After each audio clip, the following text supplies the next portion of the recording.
ఒక పాట వింటున్నప్పుడు ఎప్పుడైనా గమనించారా? ఒకే గిటారు, కాని రెండు చాలా భిన్నమైన గొంతులు వినిపిస్తాయి. అదెలా సాధ్యం? ఈరోజు ఆ మ్యూజికల్ మిస్టరీని మనం ఛేదిద్దాం రండి. ఏదైనా ఒక మంచి బ్యాండ్ పాట వింటున్నప్పుడు ఆ సౌండ్ వామ్మో అనిపిస్తది కదా!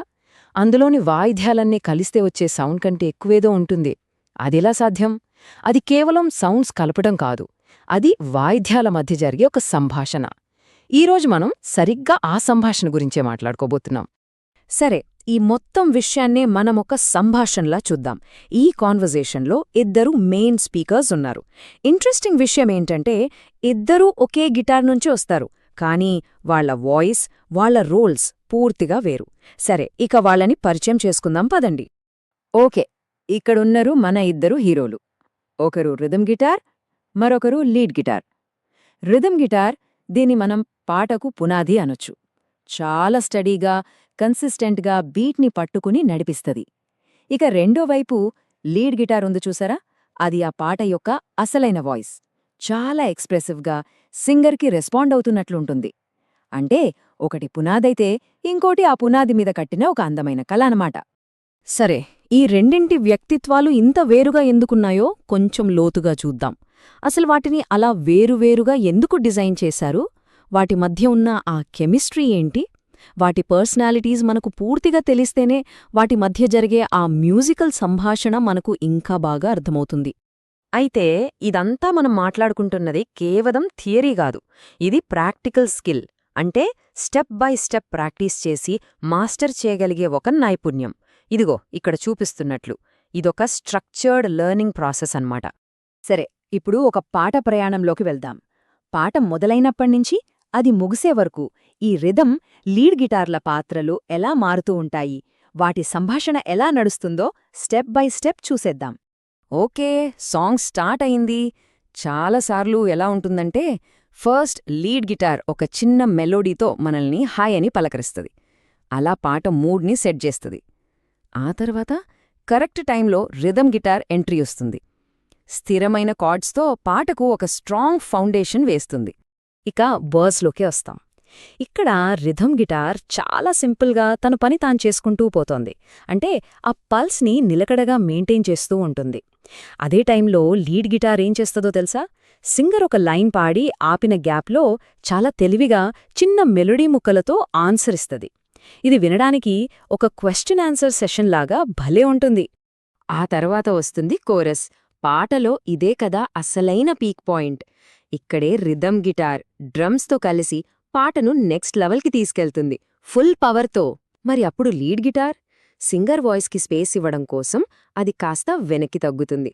జస్ట్ అలా లాంగ్ సస్టైన్డ్ నోట్స్ ప్లే చేస్తుంది. చూసారా ఇక్కడ రోల్స్ ఎలా మారిపోయాయో? అదే అసలు మ్యాజిక్. ఇక పాట మధ్యలో వచ్చే బ్రిడ్జ్, ఇది కథలో ఒక ట్విస్ట్ లాంటిది. ఇక్కడ వాతావరణం మొత్తం మారిపోతుంది. రిథమ్ గిటార్ కూడా తన స్టైల్ మార్చేసి చాలా సింపుల్గా తక్కువ కార్డ్స్తో ప్లే చేస్తుంది.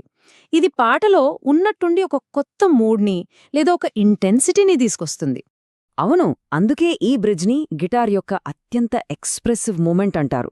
ఎందుకంటే రిథమ్ గిటార్ అలా సైలెంట్గా ఒక స్పేస్ క్రియేట్ చేయగానే లీడ్ గిటార్కి పూర్తి స్వేచ్ఛ దొరుకుతుంది. అప్పుడది రెచ్చిపోయి పాటలోని ఎమోషన్ని పీక్స్కి తీసుకెళ్తుంది. ఇక ఫైనల్గా పాట ముగింపు, అదే అవుట్రో. ఇక్కడ మనిద్దరు స్పీకర్స్ తమ సంభాషణను నెమ్మదిగా ముగింపు పలుకుతారు.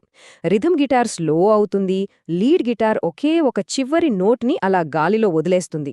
అది అలా ఫేడ్ అయిపోతుంటే ఆ తర్వాత వచ్చే సైలెన్స్ కూడా మ్యూజిక్లో ఒక భాగమే.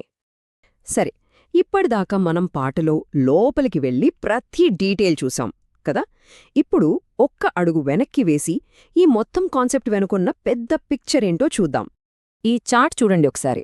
మనం ఇందాక మాట్లాడుకున్న పాట ప్రయాణానికి ఇదొక పర్ఫెక్ట్ మ్యాప్ లాంటిది. ఉదాహరణకి వర్డ్స్లో లీడ్ గిటార్ ఎలా సింగర్కి ఆన్సర్ ఇస్తుందో ఇక్కడ క్లియర్గా రాసుంది. ఫౌండేషన్కి మరియు దానిమీద జరిగే అలంకరణకి మధ్య ఈ పార్ట్నర్షిప్ ఎంత పవర్ఫుల్గా ఉంటుందో ఇది మనకు చూపిస్తుంది. ఇక్కడున్న ఈ కొటేషన్ చూడండి. సత్యం యొక్క లయను అంటే రిథమ్ పట్టుకుంటూ వ్యక్తిగత భావ వ్యక్తీకరణతో, అదే లీడ్ స్పందించడం.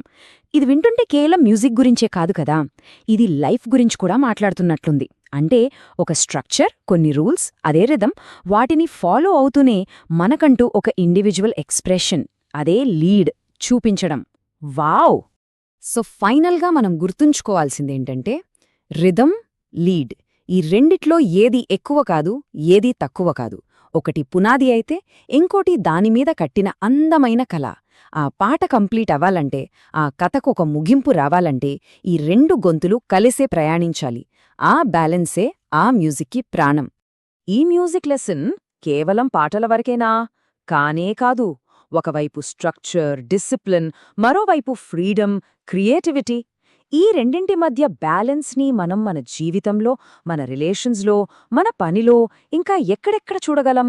ఒక్కసారి ఆలోచించండి.